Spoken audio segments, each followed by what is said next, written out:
Good morning, everyone. My name is Aselo Okelo Jessica, a Senior Chief Administrative Officer, Wera Sub-County, Namura District. Today we are looking at leadership and the code of conduct in local governments. When we talk of leadership, what do you understand?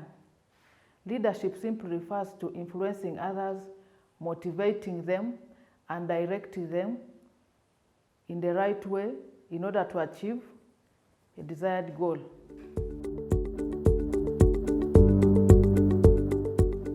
As leaders, what character and behavior do communities expect from us?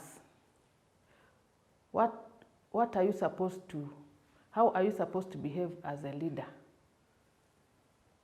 One, as a leader, you should be trustworthy. Already people have built trust in you by giving you that vote as a councillor. Keep that trust and don't lose it. Number two, you should be committed as a leader. Even the work you do, there should be commitment. Don't promise something and you don't do it for your people. As leaders, we should have integrity. Have respect for yourself. Dress decently before the people who elected you.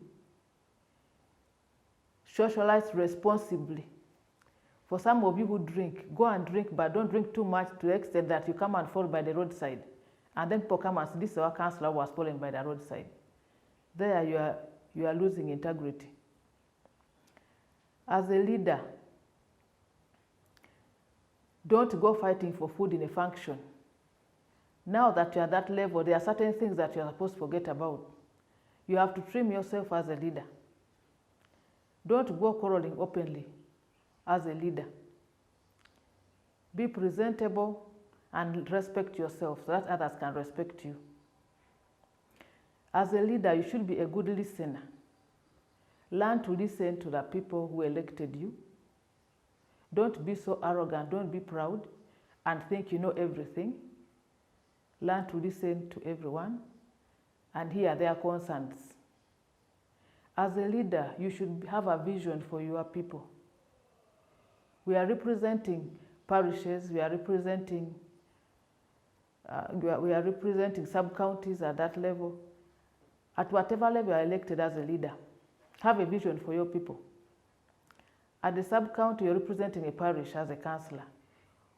What plan do you have for those people? Do you have a vision after the 5 years of your election? What do you want that parish to be like? Have a vision as a leader. And then be exemplary, preach what you do, what you say.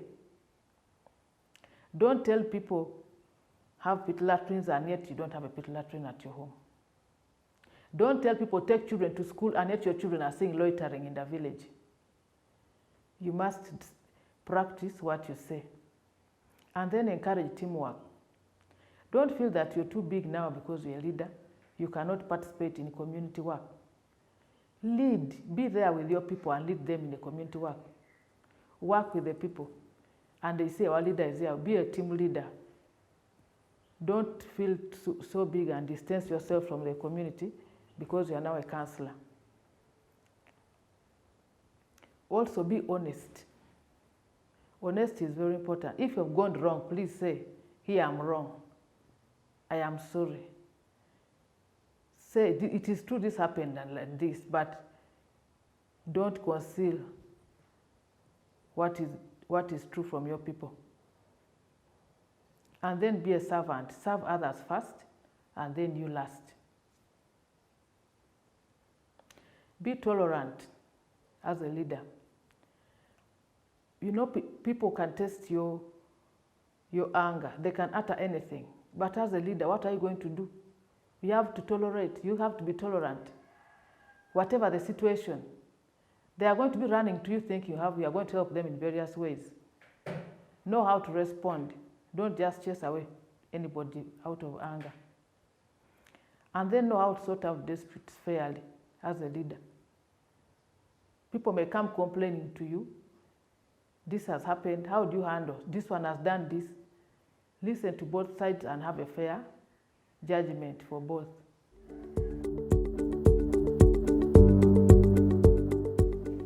As leaders, there are principles that can help you improve on your leadership skills. One of them is knowing yourself and seeking to improve on yourself. Know your weaknesses and your strengths. All of us here, we know where we are weak and strong. It is important to know yourself.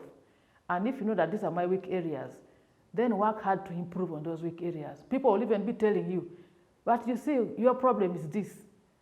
So if you know that's the problem, then improve on that problem. 2, take responsibility for your actions. Whatever you do, take responsibility. Don't leave anything hanging.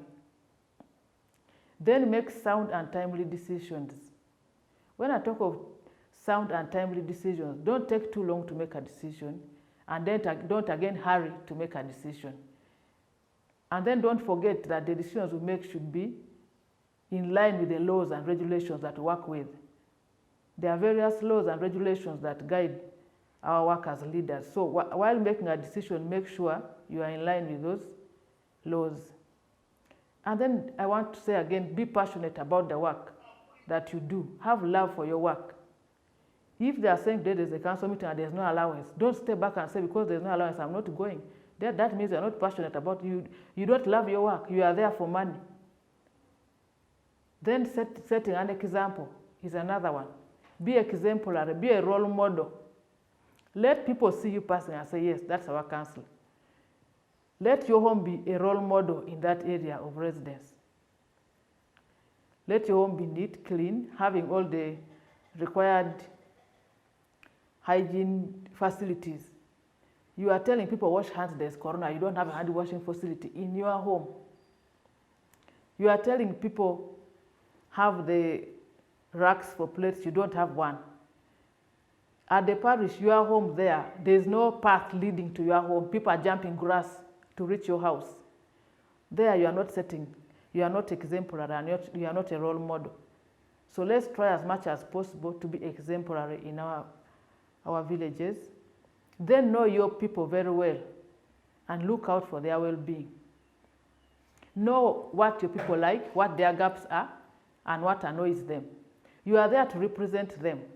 If you do not know the people you are representing, then you cannot represent them properly, because if the people need a hospital and then you go and say they want water, then you are not a good representative. You need to know the people you are representing, what their needs are and what their problems are.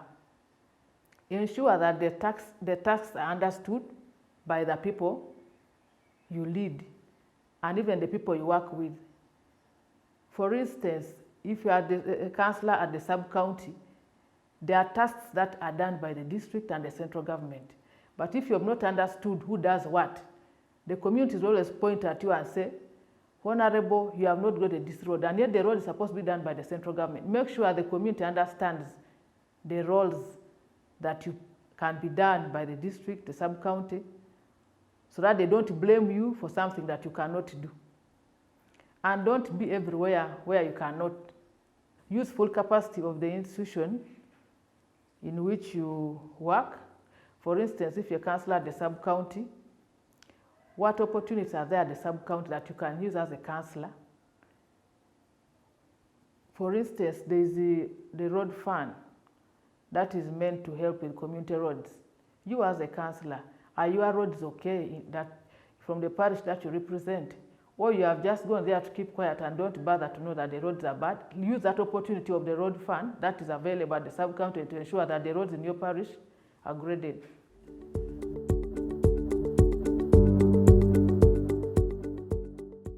What is the mandate of the local government leaders? Local governments are granted a wide range of powers.